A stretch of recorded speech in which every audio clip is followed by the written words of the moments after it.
मंगलवार की सुबह, इस हफ्ते का डे 2। और भाई साहब क्या गजब शुरुआत हुई कल इस हफ्ते की। इंट्राडे चार्ट्स पहले स्क्रीन्स पे रखिएगा। कल जहां खुले थे उस समय वही हाईज थे, मेरे ख्याल से वो महज 10-12 पॉइंट ऊपर का ग्रीन टिक नजर आया था। खुलते ही प्रेशर माउंट होना शुरू हुआ भारतीय बाजारों में। वो 12 पॉइंट ऊपर वाला निफ्टी अचानक दबाव में आया और हम 21,821 तक के स्तर छूते हुए नजर आए, यानी कि 234 अंक का दबाव। ये शुरुआती ट्रेड में हो गया था। पहले 1 घंटे की कहानी थी। उसके बाद 10:30 से 11 बजे से फिर रिकवरी के ट्रेड की शुरुआत हुई। वो 234 पॉइंट नीचे वाला निफ्टी फाइनली 48 पॉइंट ऊपर जाके बंद हुआ। इंट्राडे में मैसिव 350 पॉइंट से ज्यादा की शानदार रिकवरी। ये हाल था।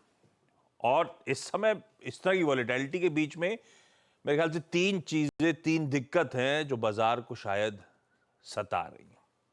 पहली, विदेशी संस्थागत निवेशक, वो एफआईआईज की कंटिन्यूअस सेलिंग।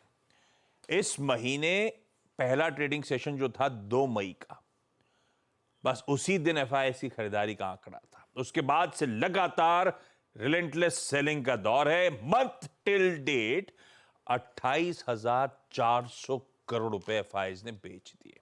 $3.5 बिलियन की सेलिंग मात्र 7 ट्रेडिंग सेशंस में। यह है एफआई की सेलिंग का प्रेशर।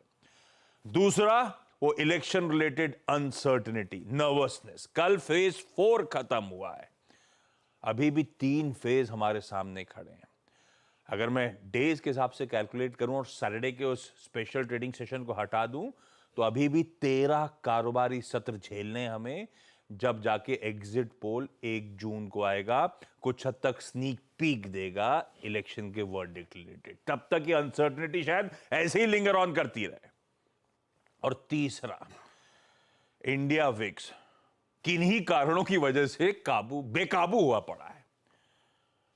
कल भी 11.5% का उछाल, और ये इसका चढ़ना मार्केट फ्लक्चुएशंस का क्लियर कट इंडिकेशन।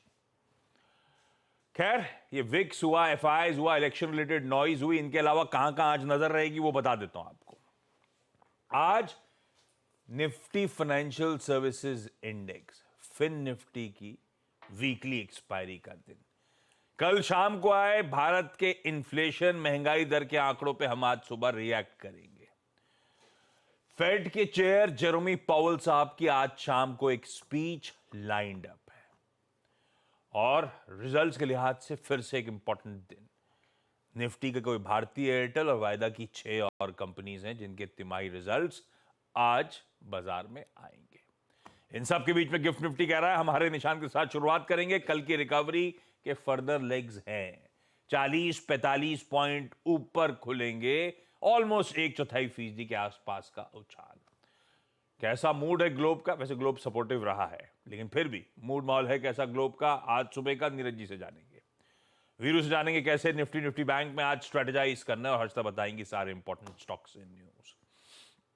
आपने गिफ्ट निफ्टी दिखाया भाई साहब 40-45 पॉइंट ऊपर। प्लीज दिखाइए हमारे एशियाई पियर्स। जो हिंट आ गया था, ठंडे एक समय कामकाज करता हुआ एशिया है, मिला जुला, ये हरा पार्ट है, 1/4 फ्लैट से हल्के हरे निशान के साथ, और यहां पे फ्लैट से 1% के दबाव तक। यह है कहानी एशिया की, बिल्कुल मिला जुला प्रिंट है। और ओवरनाइट जो संकेत आए थे ऐसे ही यूएस से आए थे। कोई डाउ 1/4% दबाव में था तो कोई नैस्डैक 1/4% मजबूती के साथ कामकाज करता हुआ नजर आया। हमारा इन्फ्लेशन आ गया है, उनके इन्फ्लेशन प्रिंट की बारी है, और उनके लिए इंपॉर्टेंट है कि उससे वो नहीं देखते। पता नहीं हम भी क्यों उनके इन्फ्लेशन के पीछे चिंतित रहते हैं, तो इसीलिए इंपॉर्टेंट हो जाता है पूरे ग्लोब के लिए। आज सुबह के फ्यूचर्स फ्लैट ट्रेड कर रहे हैं, तो मोटा मोटी कंसोलिडेशन टाइप ही दिख रहा है। हाँ, दिख तो कल भी ऐसा कंसोलिडेशन रहा था, हम तो पूरा गांव घुमाए, इस तरह की वोलेटिलिटी थी। आज के लिए हैंडओवर भाइयों ने कैसा दिया है? बहुत ही इंटरेस्टिंग हैंडओवर है, बहुत इंटरेस्टिंग है। इंटरेस्टिंग क्यों? अपना वो गेम स्टॉप वापस आ गया। गेम हुआ कल क्या? कल गेम हुआ, वो बाद में बताएंगे, लोग कंफ्यूज हो जाए। हाँ, एक्चुअल क्यूज क्या? एक्चुअल क्यूज ये कि कल एकदम फ्लैट सा मार्केट था, कोई बहुत नहीं, सबको इंतजार है कल जो सीपीआई के नंबर आएगा उस पर। तो सीपीआई का नंबर 0.4% राइज होना चाहिए, एक्सपेक्टेशन के मुताबिक 3.4% का होना चाहिए। एक्सपेक्टेड है कि अगर इसमें वेरिएशन हुआ, जो उम्मीद लेके बाजार चल रही है, तो फिर मार्केट में मूव आ सकता है 30, क्योंकि ये नंबर बड़ा बेसिक होगा, क्योंकि इसके बाद वाली मीटिंग में ये नंबर कंसीडर किया जाएगा। इंटरेस्ट